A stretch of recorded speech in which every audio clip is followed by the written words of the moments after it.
Hello everybody, and thank you for sharing your time with me.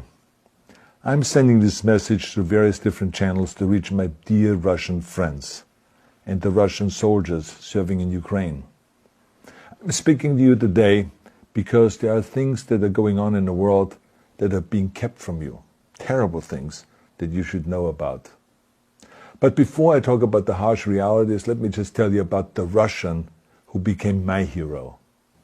In 1961, when I was 14 years old, a very good friend of mine invited me to come to Vienna and to watch the World Weightlifting Championships. I was in the audience when Yuri Petrovich Vlasov won the World Championship title, becoming the first human being to lift 200 kilograms over his head. And somehow a friend of mine got me backstage. All of a sudden, there I was, a 14-year-old boy, standing in front of the strongest man in the world. I couldn't believe it. He reached out to shake my hand. I still had a boy's hand. He had this powerful man's hand that swallowed mine. But he was kind, and he smiled at me. I will never forget that day. Never. I went home and I put his photo above my bed to inspire me when I started lifting weights. My father told me to take down that picture and to find a German or an Austrian hero. He got really angry, and we argued back and forth. He didn't like Russians because of his experience in the Second World War. You see, he was injured at Leningrad, where the Nazi army that he was part of did vicious harm to the great city and to its brave people. But I did not take the photograph down, no, because it didn't matter to me what flag Yuri Vlasov carried. My connections to Russia didn't stop there, by the way. Oh, it actually deepened when I traveled there with bodybuilding and for my movies and met all my Russian fans. And on one of those trips, I remember, I met Yuri Vlasov once again. It was in Moscow during the filming of Red Heat, which was the first American movie allowed to film in Red Square. Now, he and I spent the whole day together. He was so thoughtful, so kind, and so smart, and, of course, very giving. He gave me this beautiful blue coffee cup. And ever since then, I've been drinking my coffee out of every morning. Now, the reason why I'm telling you all of those things is that ever since I was 14 years old, I've had nothing but affections and respect for the people of Russia. The strength and the heart of the Russian people have always inspired me. And that is why I hope that you will let me tell you the truth about the war in Ukraine and what is happening there. No one likes to hear something critical of the government, I understand that. But as a longtime friend of the Russian people, I hope that you will hear what I have to say. And may I remind you that I speak with the same heartfelt concern as I spoke to the American people when there was an attempted insurrection on January 6th last year, when a wild crowd was storming the US Capitol, trying to overthrow our government. You see, there are moments like this that are so wrong, and then we have to speak up. And this is exactly the same with your government. I know that your government has told you that this is a war to denazify Ukraine. Denazify Ukraine? This is not true. Ukraine is a country with a Jewish president, I might add, whose father's 3 brothers were all murdered by the Nazis. You see, Ukraine did not start this war. Neither did nationalists or Nazis. Those in power in the Kremlin started this war. This is not the Russian people's war. No. As a matter of fact, let me tell you, what you should know is that 141 nations at the UN voted that Russia was the aggressor and called for it to remove its troops immediately. Only 4 countries in the entire world voted with Russia. That is a fact. See, the world has turned against Russia because of its actions in Ukraine. Whole city blocks have been flattened by Russian artillery and bombs, including a children's hospital and a maternity hospital.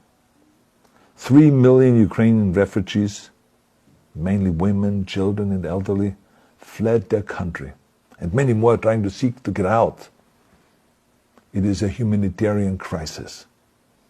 Because of its brutality, Russia is now isolated from the society of nations. You're also not being told the truth about the consequences of this war on Russia itself.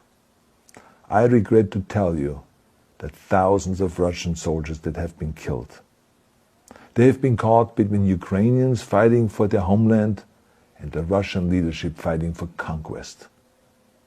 Massive amounts of Russian equipment have been destroyed or abandoned.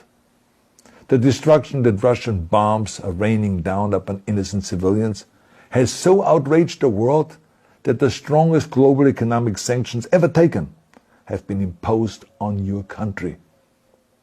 Those who don't deserve it on both sides of the war will suffer. The Russian government has lied not only to the citizens, but to its soldiers.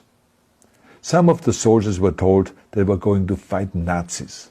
Some were told that the Ukrainian people would greet them like heroes, and some were told that they were simply going on exercise. They didn't even know that they were going into war, and some were told that they were there to protect ethnic Russians in Ukraine. None of this is true. The fact is that Russian soldiers have faced fierce resistance from the Ukrainians who want to protect their families and their country.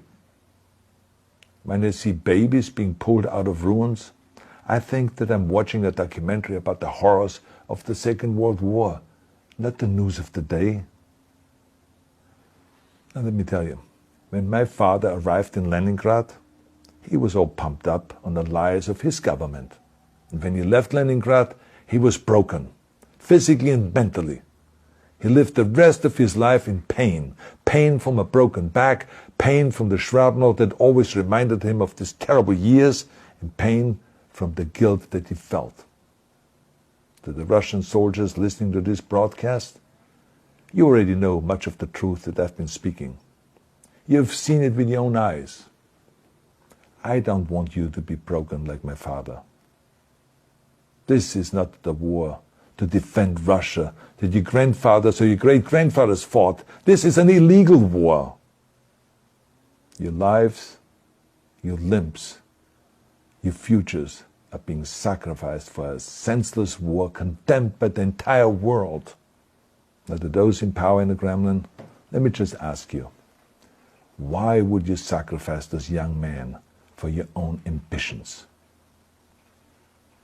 To the soldiers who are listening to this, remember that 11 million Russians have family connections to Ukraine. So every bullet you shoot a brother or a sister. Every bomb or every shell that falls is falling not on an enemy, but on a school, or a hospital, or a home.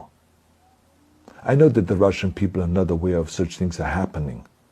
So I urge the Russian people and the Russian soldiers in Ukraine to understand the propaganda and the disinformation that you are being told. I ask you to help me spread the truth. Let your fellow Russians know the human catastrophe that is happening in Ukraine.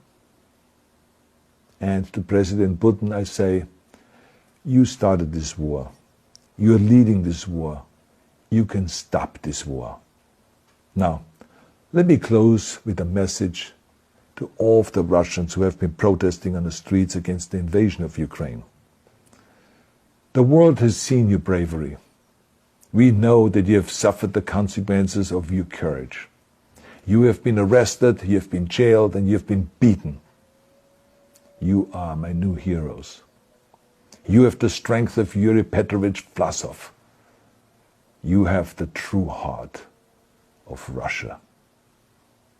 My dear Russian friends, may God bless you all.